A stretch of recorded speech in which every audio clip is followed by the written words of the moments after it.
A paz do Senhor Jesus Cristo, meus queridos irmãos e irmãs, alunos da Escola Dominical. No próximo domingo estudaremos a quinta lição do terceiro trimestre da EBD, intitulada Uma Igreja Cheia de Amor, onde destacaremos o amor cristão como um elemento indispensável para a existência e o crescimento saudável da Igreja de Cristo, especialmente no contexto da Igreja primitiva em Jerusalém.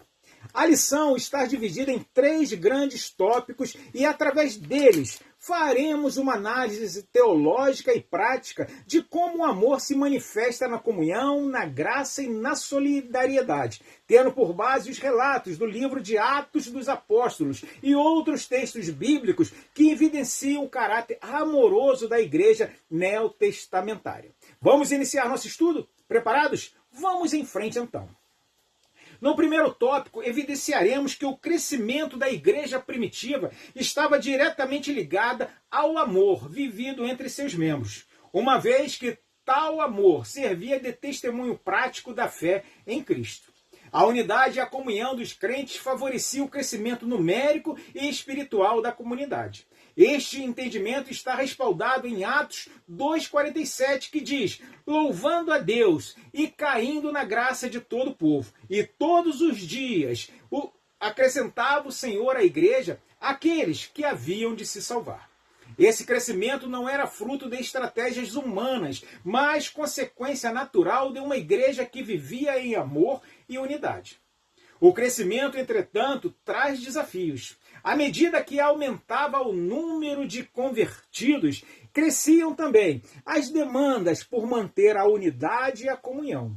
O amor era a força que impedia as divisões e fortalecia o vínculo de paz, conforme ensina Efésios 4:3, procurando guardar a unidade do Espírito pelo vínculo da paz.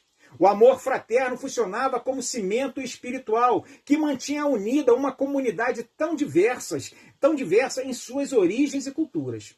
Por sua vez, o amor impede a divisão e favorece a paciência e compreensão mútua, conforme a exortação da primeira carta aos Coríntios 13:4-7, que diz: a caridade é sofredora, é benigna, a caridade não é invejosa, a caridade não trata com leviandade, não se ensoberbece, não se porta com indecência, não busca os seus interesses, não irrita, não suspeita mal, não folga com a injustiça, mas folga com a verdade. Tudo sofre, tudo crê, tudo espera, tudo suporta. Veremos ainda que a comunhão verdadeira nasce de uma vida interior transformada pelo Espírito Santo. Sem essa transformação não há comunhão real nem amor genuíno. Esse princípio reflete o ensino apostólico de Romanos 5:5. E a esperança não traz confusão, porquanto o amor de Deus está derramado em nossos corações pelo Espírito Santo que nos foi dado. A comunhão exterior é reflexo da obra interior do Espírito Santo. No segundo tópico, enfatizaremos o uso da graça, manifesta o amor de Deus através do agir do Espírito Santo na igreja. A comunhão e o amor fraternal são frutos visíveis da graça que opera internamente. A graça não é apenas uma doutrina, mas uma realidade vivida. Assim, a Igreja de Jerusalém é vista como um espaço onde o Espírito Santo produzia frutos de amor, conforme Gálatas 5:22, que diz: mas o fruto do Espírito é amor, gozo, paz, longanimidade, benignidade, bondade e fé. Abordaremos que o amor também é expresso na compreensão de que a graça é favor imerecido. O crente, por estar debaixo da graça, deve estender amor e perdão ao próximo. Destacaremos a prática da graça na comunhão diária, lembrando que todos eram igualmente carentes da misericórdia divina, como ensina Efésios 2:8, porque pela graça sois salvos, por meio da fé, e isso não vem de vós, é dom de Deus. Essa consciência gera um espírito de gratidão e amor fraternal entre os irmãos. Essa compreensão leva também os crentes a uma atitude de humildade e misericórdia, uns para com os outros, conforme 1 João 4:11, que diz: amados, se Deus assim nos amou, também nós devemos amar uns aos outros.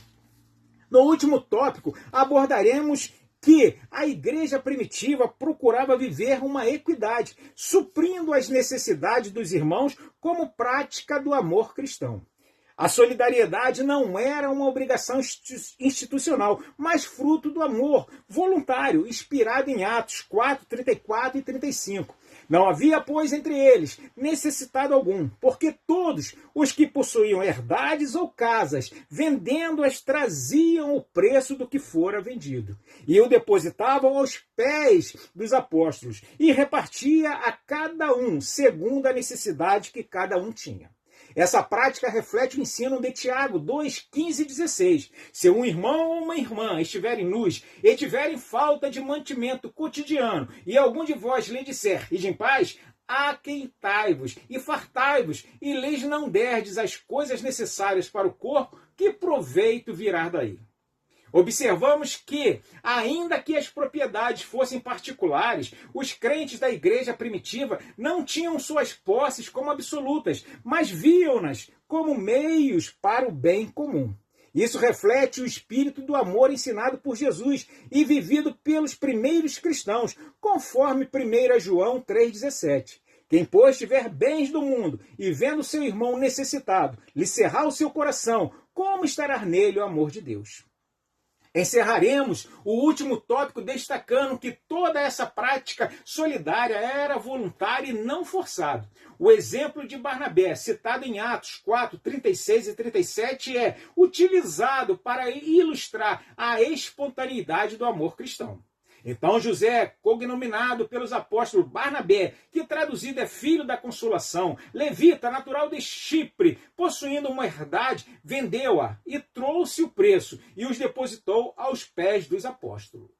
Esse tipo de generosidade reflete a disposição do coração renovado pelo Espírito.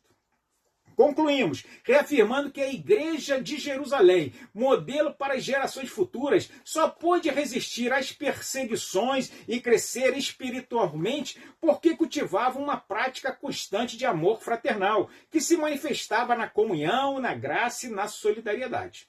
O amor era a base de tudo. Paulo, em Colossenses 3,14, diz, e sobre tudo isto, revesti-vos de amor, que é o vínculo da perfeição. Portanto, o amor não é acessório, mas essencial à vida da igreja e à manutenção da comunhão dos santos.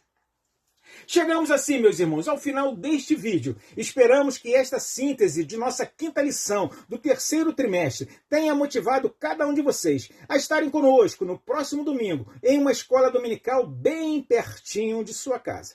Próxima sexta-feira, continuaremos estudando o livro de Salmos de uma forma exegética pentecostal e de acordo com a tradição judaica da época em que cada salmo foi escrito.